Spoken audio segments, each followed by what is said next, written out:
بسم اللہ الرحمن الرحیم۔ محترم ناظرین، السلام علیکم۔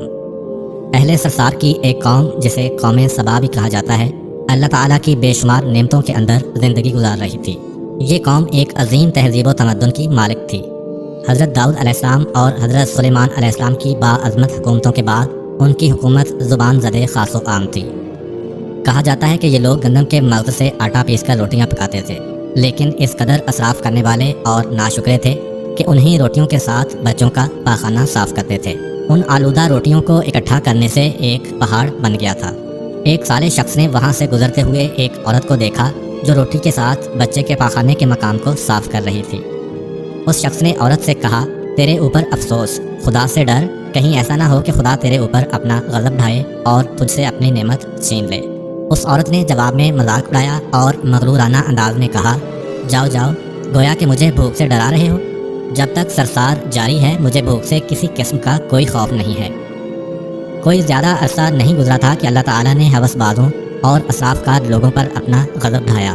پانی جو کہ زندگی کی بنیاد ہے ان لوگوں سے چھین لیا تھا۔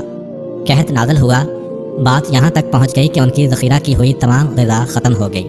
آخرکار وہ مجبور ہو گئے کہ انہی آلودہ روٹیوں پر ٹوٹ پڑیں جو ان لوگوں نے اکٹھی کر کے پہاڑ کے مانند ڈھیر لگایا ہوا تھا، بلکہ وہاں سے روٹی لینے کے لیے صف لگتی تاکہ ہر کوئی وہاں سے اپنے حصے کی روٹی لے سکے۔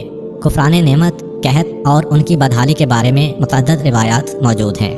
سورہ نحل کی آیت نمبر 112 اور 113 میں یوں ارشاد ہوتا ہے، اور اللہ نے اس قریہ کی بھی مثال بیان کی ہے جو محفوظ اور مطمئن تھا، اس کا رزق ہر طرف سے باقاعدہ آ رہا تھا، لیکن اس قریہ کے رہنے والوں نے اللہ کی نعمتوں کا انکار کیا تو خدا نے انہیں بھوک اور پیاس کا مزہ چکھایا، صرف ان کے ان اعمال کی بنا پر کہ جو وہ انجام دے رہے تھے، اور یقیناً ان کے پاس رسول آیا تو انہوں نے اس کی تکذیب کر دی، تو پھر ان تک عذاب آ پہنچا کہ یہ سب ظلم کرنے والے تھے۔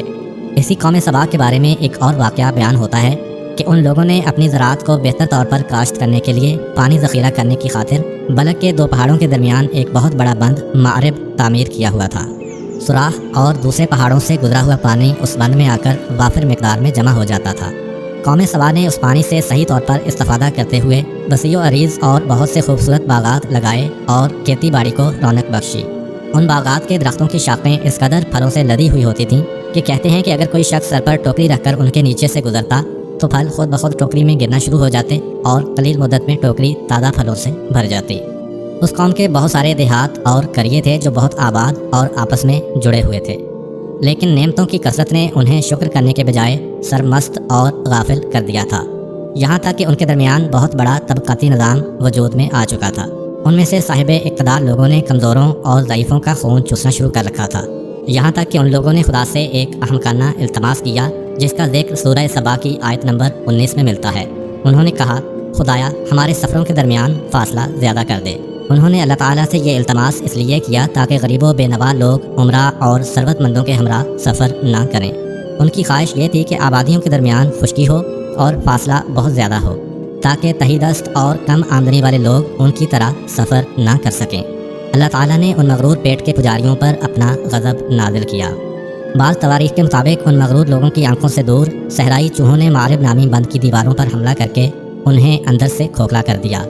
ادھر سے بارشیں زیادہ ہوئیں جن کی وجہ سے سیلاب آ گیا اور اس بند میں پانی بہت زیادہ اکٹھا ہو گیا۔ اچانک بند کی دیواریں ٹوٹیں، اس سے ایک بہت بڑا سیلاب آیا جس میں تمام دیہات، آبادیاں، مال مویشی، باغات، کھیتیاں، ان کے محل اور گھر پانی میں غرق ہو کر نابود ہو گئے۔ ان کے باغات اور زراعت میں سے صرف کچھ پیلو اور بیری کے درخت اور کچھ جھاڑیاں بچی تھیں۔ خوش الحان پرندے وہاں سے کوچ کر گئے تھے، جبکہ الوؤں اور کبوں نے قوم سبا کے کھنڈرات میں اپنے گھونسلے بنا لیے تھے۔ اس بات کا ذکر سورہ سبا کی آیت نمبر 15 اور 16 میں ملتا ہے، اور آخر میں سورہ سبا کی آیت نمبر 17 میں قرآن کریم میں اس واقعہ کا یوں نتیجہ نکالا ہے، یہ ہم نے ان کی ناشکری کی سزا دی ہے اور ہم ناشکروں کے علاوہ کسی کو سزا نہیں دیتے ہیں۔ امید کرتا ہوں کہ آپ کو آج کی ویڈیو اچھی لگی ہوگی۔ اگر آپ کو ہماری ویڈیو اچھی لگی ہے تو ویڈیو کو لائک کریں اور مزید اس طرح کی ویڈیوز دیکھنے کے لیے ہمارا چینل سبسکرائب کر لیں۔ ملتے ہیں نیکسٹ ویڈیو میں، اجازت دیجیے، اللہ حافظ۔